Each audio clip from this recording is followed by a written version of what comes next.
अस्सलाम वालेकुम स्टूडेंट्स। आज हम पढ़ने वाले हैं types of settlements in general के सेटलमेंट्स की जो टाइप्स हैं वो कौन कौन सी होती हैं। तो ये होती हैं अर्बन और रूरल। अगर आपसे कोई पूछे कि how many types of settlements, तो आपने कहना है there are two types of settlements, one is urban and second is rural. Urban mean city, rural mean village. तो गांव के जो सेटलमेंट है देहाती सेटलमेंट और शहरी सेटलमेंट, या देहाती आबादकारी और शहरी आबादकारी। तो हम क्लासीफाई जो नॉर्मल तौर पे करते हैं किसी भी सेटलमेंट को, वो उसकी बेसिस क्या होती हैं। उसकी बेसिस होती है population size, occupation, facilities and services being provided there.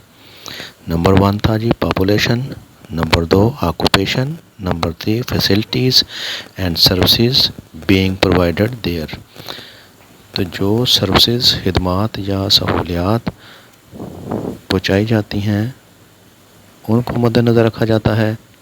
दूसरा, जो लोग वहाँ पे रहने वाले, ऑक्यूपेशन यानी प्रोफेशन उनका होता है, कामकाज, उसको मद्देनज़र रखा जाता है। और पॉपुलेशन के साइज़ को रखा जाता है जब सेटलमेंट की क्लासिफिकेशन की जाती है। तो अब हम आगे पढ़ते हैं रूरल सेटलमेंट। रूरल सेटलमेंट कौन सी होती है? Rural settlement is a relatively small in area and population size with socially homogeneous people that know one another. Rural settlements are mostly close to nature. It could be nucleated, dispersed or linear. तो ये आसान अल्फाज में आपको बता दूं कि देहाती जो ज़िंदगी है या उसकी आबादकारी है वो नॉर्मली तौर पे छोटा सा एरिया होता है, उसकी पॉपुलेशन साइज़ भी छोटा होता है और जो सारे के सारे होते हैं वो एक ही रंग नस्ल के होते हैं, एक ही किस्म के लोग होते हैं, एक ही बरादरी के होते हैं या एक नस्ल के होते हैं। तो सेटलमेंट जो होती है गांव वाली, वो होती रूरल सेटलमेंट, वो होती है नेचर के क्लोज, क्योंकि वहाँ पे नेचुरल माहौल होता है। इट कुड बी न्यूक्लिएटेड, तो ये न्यूक्लिएटेड भी हो सकती है, डिस्पर्स्ड भी हो सकती है और लीनियर भी हो सकती है। फार्मस्टेड, हैमलेट एंड विलेजेस, ये 3 किस्में भी हो सकती हैं। फार्मस्टेड यानी कि सिंगल हाउस पे मुश्तमिल कोई आबादी, हैमलेट छोटा सा गांव, विलेज बड़ा गांव are the 3 types of rural settlements. In rural settlements, people are bound together by strong relationship. तो ये रूरल सेटलमेंट जो होती है इसमें लोग एक दूसरे को जानते हैं और वो एक दूसरे के साथ बॉन्ड रखते हैं और रिलेशनशिप होता है उनका बहुत strong. Common interest and share basic facilities, उनका इंटरेस्ट भी कॉमन होता है और बेसिक फैसिलिटीज़ जो हैं वो शेयर करते हैं सब। अब हम देखते हैं types of rural settlement. Rural settlement के अंदर कौन कौन सी टाइप्स हैं ये आप पहले भी पढ़ चुके हैं। These are farmstead, a type of settlement consisting of one house, hamlets, small rural settlements consisting of a few houses, village, large rural settlements having a small market and mud or semi-cemented houses. Its population can be of 5000 people. तो ये extend कर सकती है, इसका range जो है population की वो 5000 तक जा सकती है। रिलेटिवली निस्बतन ये जो विलेज है ये एक बड़ा सेटअप होता है, इसमें मार्केट भी हो सकती है, इसमें घर जो हैं वो मिट्टी की ईंटों से भी बने हो सकते हैं और सीमेंटेड भी हो सकते हैं। और पॉपुलेशन जो है वो इंक्रीज़ कर सकती है 5000 बंदों तक। तो इसमें फंक्शन क्या है इसके, जो रूरल सेटलमेंट है उसके क्या क्या फंक्शंस हैं ये हम पढ़ेंगे। तो देखते हैं। People are engage in primary activities such as agriculture, mining, forestry, fishing and craft work. तो ये जो इसके फंक्शंस हैं उसमें आ जाता है agriculture, mining, forestry fishing and craft work. तो वहाँ रहने वाले लोग जो हैं उनकी एक्टिविटी या वो जिस चीज़ में या जिस काम में एंगेज होते हैं वो है agriculture, mining, forestry, fishing and craft work. तो इसी को हम प्रोफेशन भी कह सकते हैं कि वहाँ के रहने वाले जो प्रोफेशन करते हैं वो है agriculture, mining, forestry, fishing and craft work. There are few commercial activities. तो थोड़ी सी कमर्शियल एक्टिविटीज़ होती हैं गांव की ज़िंदगी में, मोस्टली इन पेटी ट्रेड्स। पेटी ट्रेड्स का मतलब कि छोटे पैमाने पे छोटी सी एक बिज़नेस जो होगा उसको पेटी ट्रेड कहते हैं। Using their small shops and local markets for daily use. तो छोटी छोटी दुकानें होती हैं और छोटी सी मार्केट होती है, डेली यूज़ की ज़्यादातर चीज़ें गांव में मिलती हैं। Simple services like school and post office can be found here. यहाँ पे स्कूल भी हो सकते हैं और पोस्ट ऑफिस भी मिल सकता है। गांव का एक अपना पोस्ट ऑफिस भी हो सकता है और वहाँ पे स्कूल भी हो सकता है, प्राइमरी या सेकेंडरी या middle class. Rural areas with masjid are involve in religious activities. तो यहाँ पे रूरल एरिया के अंदर जो मस्जिद होती है वो उसमें भी रिलीजियस एक्टिविटीज़ के अंदर इन्वॉल्व होते हैं जहाँ पे लोग मस्जिद के अंदर। तो यहाँ पे हम देखते हैं कि एक पिरामिड्स है, पिरामिड में हम राइट साइड पे अर्बन सेटलमेंट लिखा हुआ है और उसी के नीचे लिखा हुआ है रूरल सेटलमेंट। तो टॉप से नीचे की तरफ आते हुए सबसे टॉप पे जो ट्रायंगल शेप बनी हुई है उसमें लिखा हुआ है मेगापोलिस। मेगापोलिस सबसे बड़ा सिटी, नीचे लिखा हुआ है कॉन्वर्बेशन, ये सिटी से बड़ा होता है। सिटी आपको पता है विलेज टाउन से बड़ा होता है और कॉन्वर्बेशन से छोटा होता है। और टाउन जो है ये सिटी से छोटा होता है, विलेज से बड़ा होता है। इसके नीचे आ जाए विलेज, विलेज के नीचे होता है हैमलेट, हैमलेट से नीचे फार्मस्टेड। तो जन बेसिक इकाई जो है, बेसिक यूनिट फार्मस्टेड है, उसके ऊपर जो है हैमलेट है, छोटा सा गांव।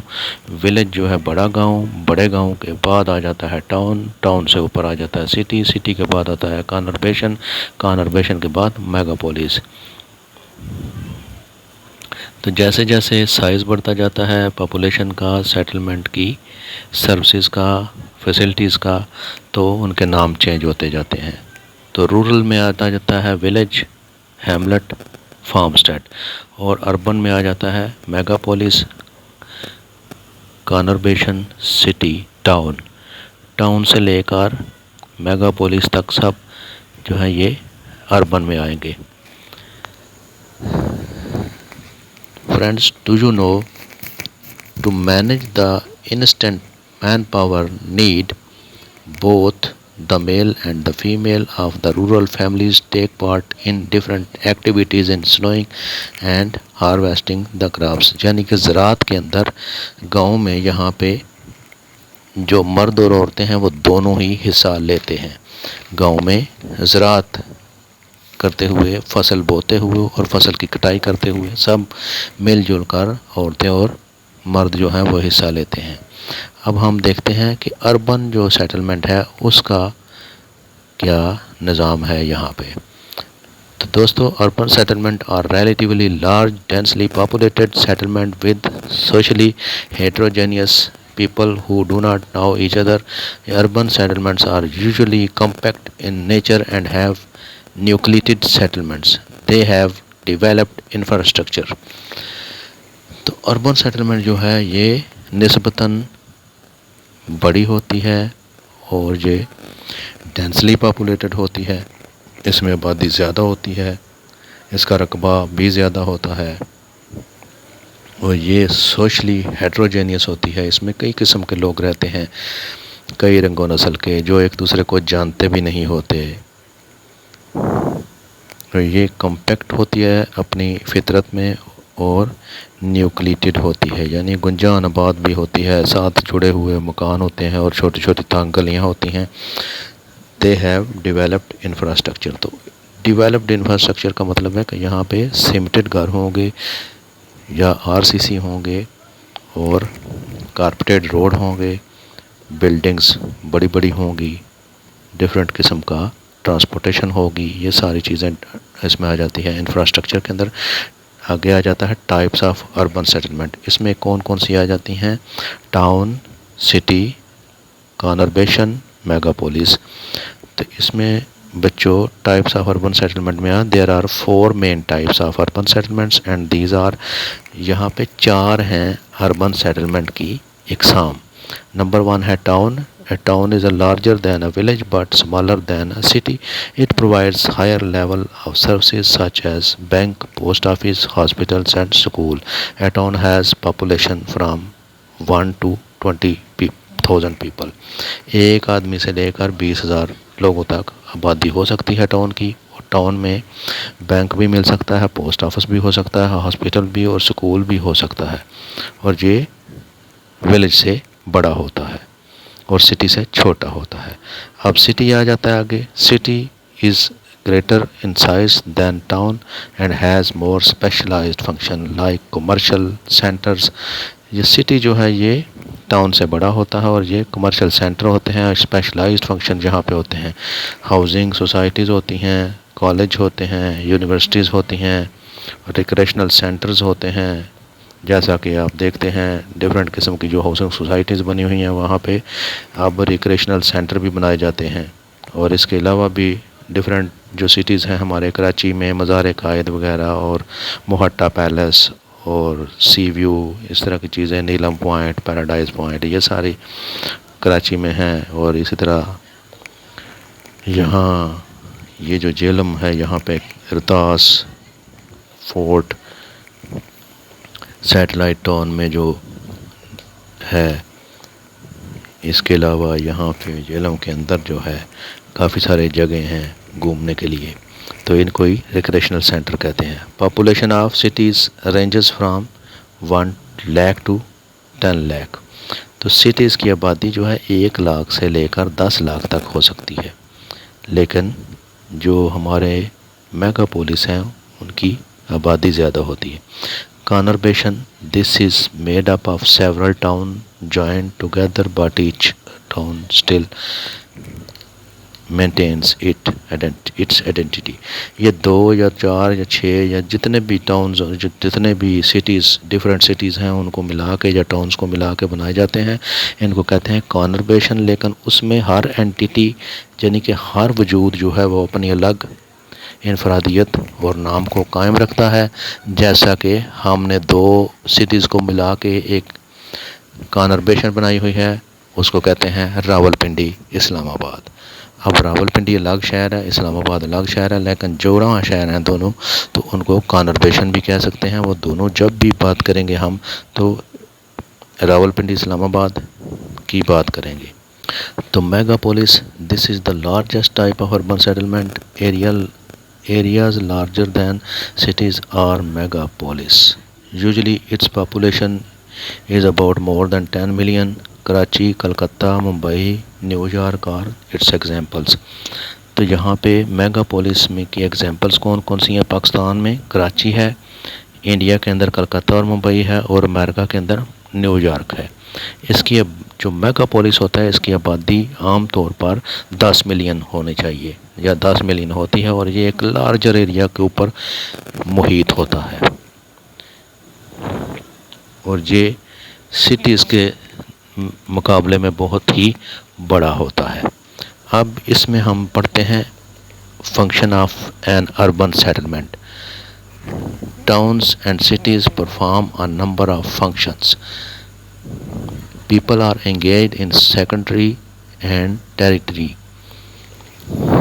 tertiary economic activities such as manufacturing, trading and business on large scale. Services like banking, medicine, higher education and entertainment are also offered there. Urban settlements are usually well laid out on geometrical patterns. Lifestyle of people living there is more advanced, faster than people living in rural settings. In some cities, one particular activity is predominant and the city is known for the function. For example, educational towns like Oxford and Lahore Lahore में और Oxford में education की activities ज़्यादा होती हैं, इस वजह से उनको एजुकेशनल टाउन कहा जाता है। इसी तरह एडमिनिस्ट्रेटिव सिटीज़ हैं like Islamabad and Washington DC. Islamabad में भी एडमिनिस्ट्रेटिव जो है वो सेटअप है, पाकिस्तान का कैपिटल है, और इसी तरह वाशिंगटन डीसी अमेरिका का कैपिटल है। वहाँ पे मिनिस्ट्रीज़ भी हैं और डिफरेंट किस्म के ऑफिस हैं, तो वहाँ उसको एडमिनिस्ट्रेटिव सिटीज़ भी कहते हैं। Religious centres like Mecca and Medina, Mecca Medina है हमारे, और क्रिश्चियंस के वेटिकन सिटी है। इसी तरह मथुरा इंडिया के अंदर है, मथुरा, और बनारस, बनारस जो है वो भी एक इनका मजहबी सेंटर है हिंदुओं का इंडिया के अंदर।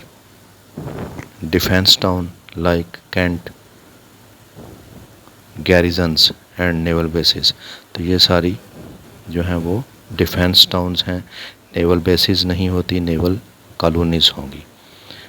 Defence town like cantt, garrison and naval or air colonies, तो ये होती हैं डिफेंस टाउन्स।